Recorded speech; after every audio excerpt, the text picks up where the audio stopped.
నాగరాజు గారు, ఈసారి కొత్త ముఖాలు అసెంబ్లీకి వచ్చినాయి. మీరు పాలేరులో చూసుకోవచ్చు. ఇక్కడ ఏదైతే మరి ఎర్రబెల్లి దయాకర్ గారు ఉన్నారు, నిలబడ్డారు. ఆ ప్లేస్ కూడా యశస్విని రెడ్డి గారు కావచ్చు, పాలకుర్తి నుంచి. సో ఇక్కడ చూసుకున్నట్టయితే మరి ఏదైతే మన మెదక్ నుంచి అంత కొత్త ముఖాలు కూడా వచ్చినాయి. అతి చిన్న వయసు వాళ్ళు కూడా వచ్చారు. ఎలా అనిపిస్తుంది ఇష్టం? ఈరోజు ప్రజాస్వామ్యమైనటువంటి కాంగ్రెస్ ప్రభుత్వం, ఈరోజు కాంగ్రెస్ పార్టీలో యువకులు కూడా రేపు రాబోయే కాలంలో రాహుల్ గాంధీ గారి యొక్క ఏదైతే ఆలోచన ఉందో, ఈరోజు యువకులు చదువుకున్న వాళ్ళు రాజకీయాల్లో ఉంటే ఖచ్చితంగా తెలంగాణ ప్రాంతాల్లో కూడా అభివృద్ధి జరుగుతున్న ఆలోచనతో, భారత ప్రభుత్వంలో కూడా ఖచ్చితంగా యువకులు ఉన్నటువంటి ఆలోచనతో వారి యొక్క ఆదర్శంగా తీసుకొని ఈరోజు యువకులందరూ కూడా ముందుకు రావడం, వాళ్ళందరూ గెలిచి శాసనసభలో అడుగుపెట్టడం కూడా చాలా సంతోషమైనటువంటి విషయం.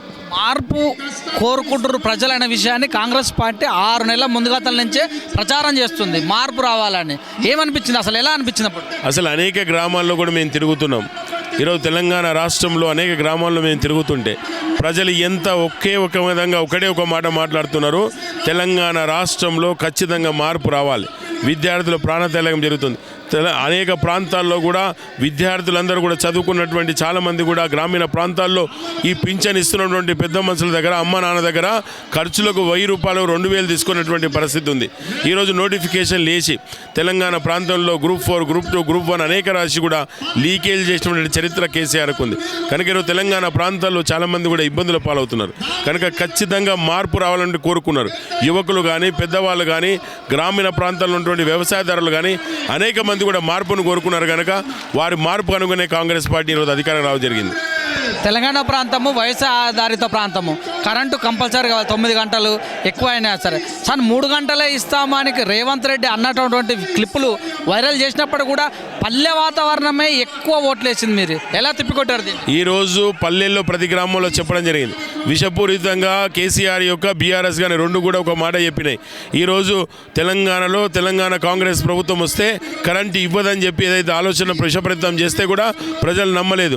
కాంగ్రెస్ పార్టీ ఆ రోజు ఉచిత విద్యుత్కు నాంది పలికినటువంటి వైఎస్ రాజశేఖర రెడ్డి గారు, అదే యొక్క పునికిని పుంజుకున్నటువంటి రేవంత్ రెడ్డి అన్న గారు కూడా ఖచ్చితంగా 24 గంటలు నాణ్యమైనటువంటి కరెంట్ ఇస్తామని చెప్పి ప్రజలకు చెప్పడం జరిగింది.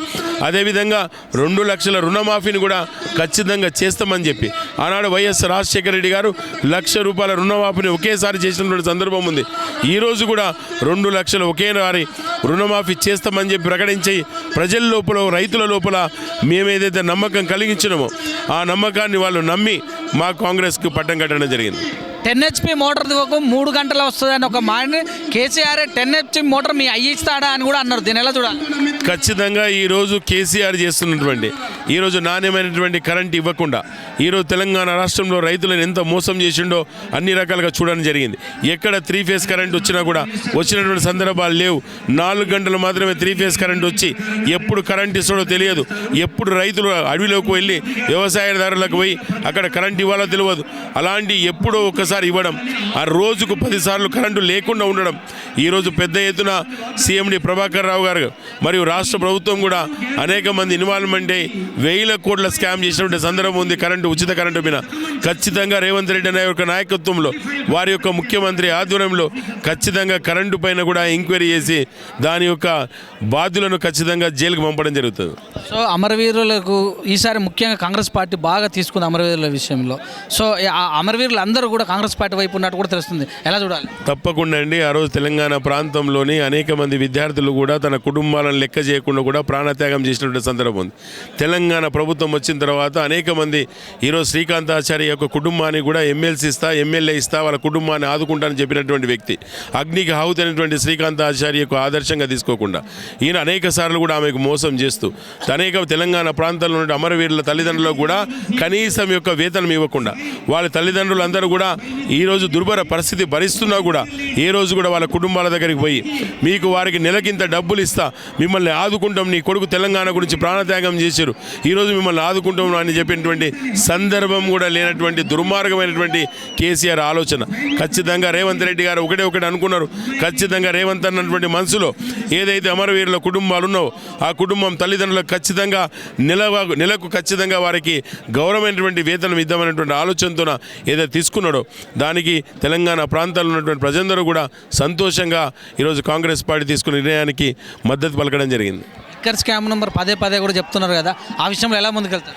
లిక్కర్ స్కామ్లో ఖచ్చితంగా ఈరోజు ఏదైతే ఉందో కేంద్ర సంస్థలు దర్యాప్తు సంస్థలు కూడా చెప్పడం జరిగింది 100%గా కవిత ఇన్వాల్వ్మెంట్ ఉందని.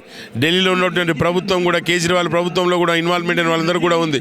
ఖచ్చితంగా కవిత సెంటర్తోనే నడుస్తున్నటువంటి వ్యవహారం ఉంది కనుక ఖచ్చితంగా దాన్ని 100%గా దాన్ని వెలికి తీసి ఖచ్చితంగా బాధ్యులను లోపలేయడానికి మేము ఇక్కడ ఉన్నటువంటి తెలంగాణ కాంగ్రెస్ ప్రభుత్వం ఖచ్చితంగా ఎంక్వైరీ చేస్తుంది. Thank you. రైట్.